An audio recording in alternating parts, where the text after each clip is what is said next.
قیامت کی ہولناکیوں اور بڑے بڑے واقعات کا بیان ہے۔ پہاڑوں کو جلائیں گے کا مطلب پہاڑ اپنی جگہ سے ہٹ جائیں گے اور دھنی ہوئی روئی کی طرح اڑ جائیں گے۔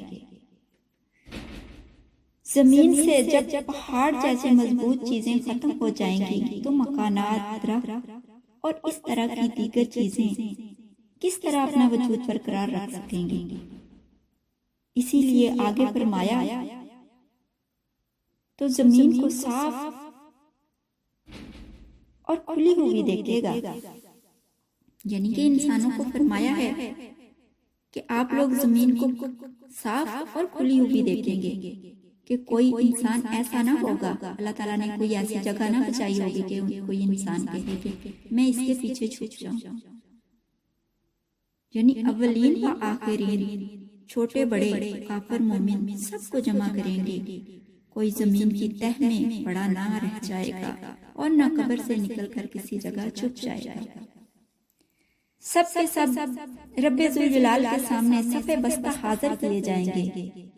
یقیناً ہمارے پاس اسی طرح آئے جس طرح ہم نے تمہیں پہلے مرتبہ پیدا کیا تھا، لیکن تم تو اسی خیال میں رہے کہ ہم ہرگز تمہارے لیے کوئی وعدے کا وقت مقرر نہیں کریں گے اور نامہ اعمال سامنے رکھ دیے جائیں گے۔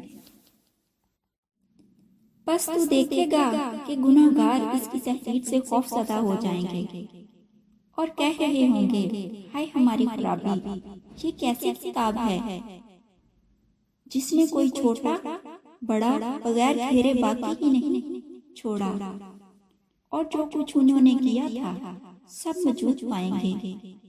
تیرا رب کسی پر ظلم و ستم نہ کرے گا۔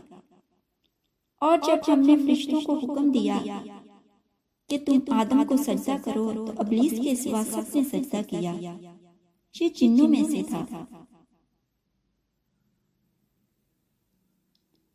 قرآن کی اس صراحت سے واضح کر دیا کہ شیطان فرشتہ نہیں تھا۔ شیطان اگر فرشتہ ہوتا تو حکم الہی سے سرتابی کی اسے مجال ہی نہ ہوتی، کیونکہ فرشتوں کی صفت اللہ تعالیٰ نے بیان فرمائی ہے۔ وہ اللہ ذوالجلال کے حکم کی نافرمانی نہیں کرتے اور وہی کرتے ہیں جس کا انہیں حکم دیا جاتا ہے۔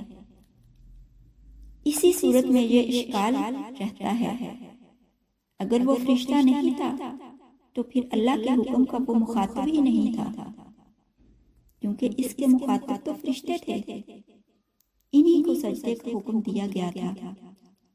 صاحب روح المانی نے کہا کہ وہ فرشتہ یقیناً نہیں تھا، لیکن وہ فرشتوں ہی کے ساتھ رہتا تھا اور انہی میں شمار کیا جاتا تھا، اور سجدہ آدم کے حکم کے ساتھ اس کا مخاطب کیا جانا قطعی ہے۔ ارشاد باری تعالیٰ ہے کہ جب میں نے تجھے حکم دیا تو پھر تجھے سجدہ کرنے سے کس چیز نے منع کیا؟ سجدہ تعظیم و تحیہ کا انکار کر کے رب کی اطاعت سے نکل گیا۔